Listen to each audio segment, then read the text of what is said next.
Tanzania kwa jinsi Mwenyezi Mungu alivyoijalia, nchi namba 1 Afrika kwa kuwa na maji mengi baridi duniani, Afrika nzima hii. Ziwa lenye kina kipana kuliko, lenye upana kuliko yote Afrika nzima linaitwa Ziwa Victoria. Liko wapi?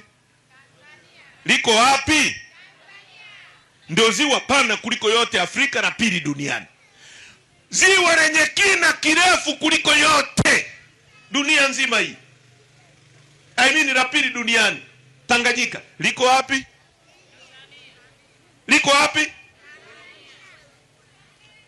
Ukienda Kimbiji na Mpera hapo, maji ya chini ya chini ya ardhi, wamesema wakiyatoboa Dar es Salaam nzima ili tazama. Ndio sehemu yenye maji mengi ya chini ya ardhi kuliko sehemu zote duniani.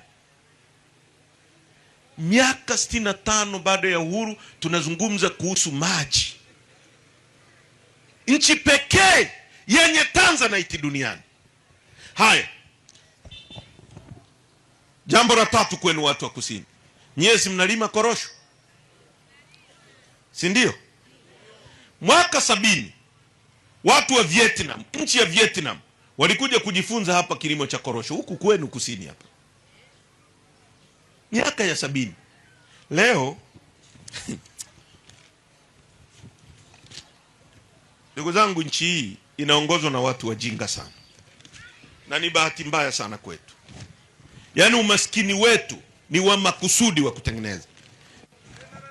Ukisoma takwimu, mwaka jana watu wa kusini mmezalisha korosho tani 600,000. Tani 600,000. Korosho iliyobanguliwa na ikawekwa na mazao yake yote yakatumika, kati ya tani 600,000 ni 15% peke yake ya tani 600,000. Na hiyo korosho ambayo ni 15% imeuzwa kwa dola za Kimarekani milioni 200, ambazo ni bilioni 500 na kitu, 500 kama na 40, 15%. Hiyo nyingine yote 85% imeuzwa ikiwa ghafi. Sasa korosho ikiuzwa ikiwa ghafi bila kuibangua, yote ile 85% imeuzwa kwa bilioni 500 dola za milioni 500 dola za Kimarekani, ambazo ni sawa na trilioni 1.4. Sasa kama 15% tu imeuzwa ikiwa imebanguliwa, imeuzwa karibia bilioni 500 za Kitanzania. Ile 85% imeuzwa ikiwa nyingine imeenda Vietnam, imeenda wapi, imeuzwa kwa trilioni 1.4, mbele kidogo ya nusu. Maana yake nini? Unapobangua hapa, viwanda vya kubangua vitakuwa hapa, vitakupeni ajira. Viwanda vile vya kutengeneza zile kernels kuzibadilisha kuwa mafuta zitakupeni ajira.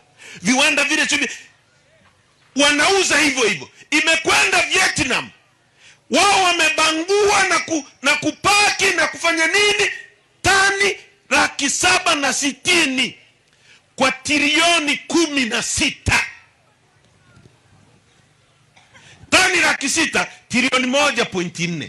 Vietnam tani 700,000, yani mbele kidogo ya tani 600, trilioni 14. Sasa mimi nikizungumza trilioni 14, sio kama mnaelewa. Budget ya Tanzania yote tumekopa, sio tumelia huko, unaona wameenda Urusi huko, toa ndugu baba, tunaomba saidia maskini, wameenda Urusi huko. Tukiomba kila kitu, budget yetu trilioni 40. Korosho peke yake tungekuwa na watu wenye akili, ingetupa trilioni 14.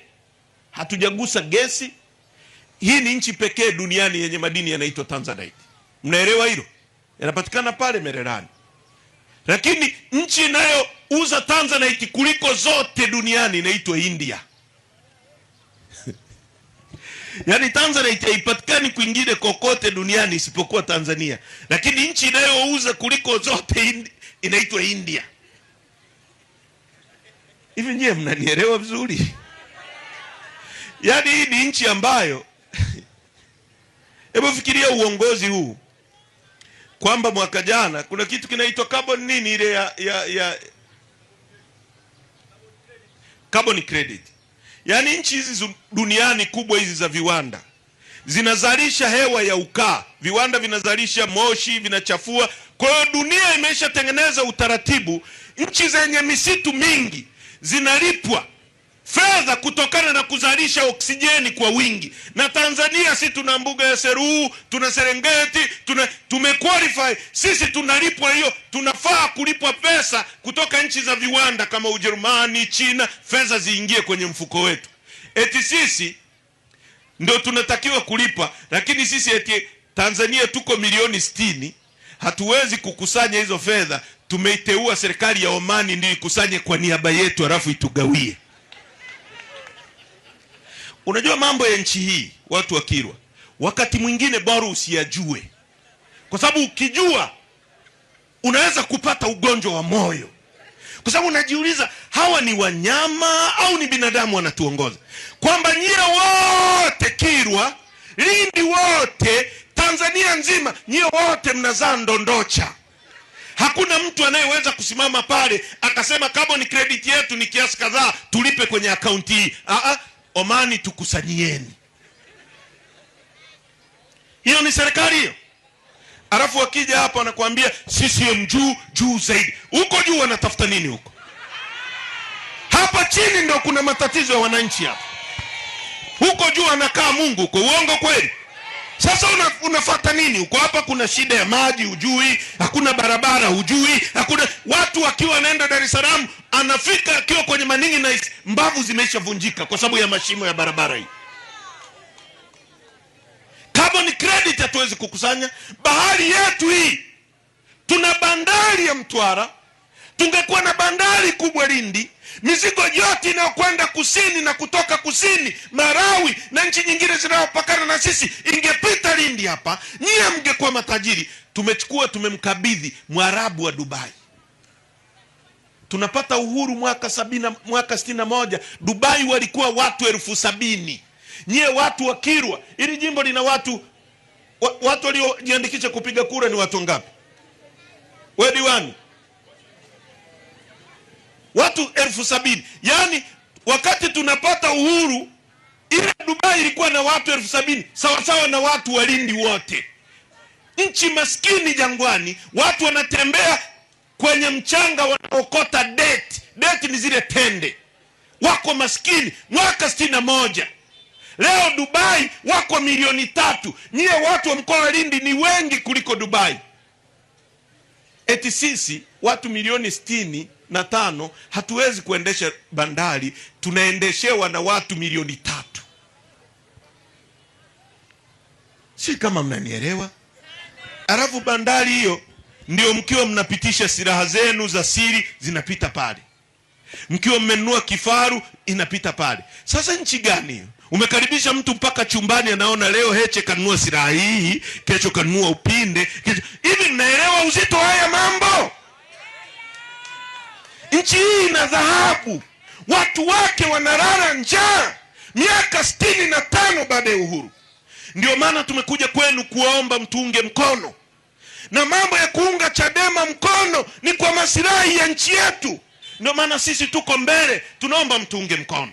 Watu wengine wote wameufiata kwa CCM, wameunga mkono CCM. Sisi tumesimama. Lissu yuko mbele, na mimi nawahakikishia kwa niaba yake na kwa niaba ya chama chetu, hakuna mtu tutampigia magoti, hakuna mtu tutamtetemekea mpaka tubadilishe nchi hii. Mtoto wako anastahili kulala sehemu nzuri kama mtoto wa Heche anapolala na mtoto wa Samia. Hakuna mtu amezaliwa tofauti. Mimi zamani kabla sijaenda bungeni nilikuwa nafikiri watu wanaoenda bungeni ni watu speciali Mungu amewaumba. Lakini mimi nimetoka maskini kama nyie tu. Leo niko hapa na wahutubieni. Kwa hiyo mimi ni ushuhuda kwa mtoto wenu kwamba kuna mtoto anaweza akatoka Lindi akipata elimu sawa sawa akawa rais wa nchi. Mimi ni ushuhuda na wengine wote kwamba wewe mama ukizaa mtoto akapata elimu sawa sawa, inawezekana ndio akaenda kuvumbua dawa ya ukimwi na akaokoa dunia. Tunachohitaji ni miundombinu iwekwe vizuri. Mtoto wako awe na uwezo wa kushindana na mtoto wa Samia kwa content ya brain, na mwenye akili kubwa ndio apate kazi. Yule asiyekuwa na akili apige makofi huko mtaani. Lakini haiwezekani mtoto wako anasoma kwenye shule ya Kidumu na Mfagio, alafu wa kwangu anasoma shule ya International wakashindana. Haiwezekani. Hizi shule zenu mnapeleka watoto, mama yake Juma anapika wali, Juma anacheza mpira, baba yake Juma ameenda shambani. Maswali, mama yake Juma alikuwa anafanya nini? A, anapika dagaa. B, anapika ulezi. C, wali. Akiweka C tiki. Juma alikuwa anafanya. Hiyo ni elimu gani? Wazungu wanafundisha watoto wao namna ya kuja kuchimba gesi. Watoto wenu wanafundishwa panzi ana miguu mingapi. Wanafanywa maskini kwa makusudi. Tupeni nchi, tubadilishe elimu na nyie mnufaike na keki ya nchi. Inawezekana. Inawezekana. Tatizo la nchi yetu ni uongozi. Ndugu zangu, tuna ardhi kilomita za mraba 940. Tatizo tulilokuwa nalo, tunaongozwa na watu wasiokuwa wenye uwezo. Miaka 65 inatosha.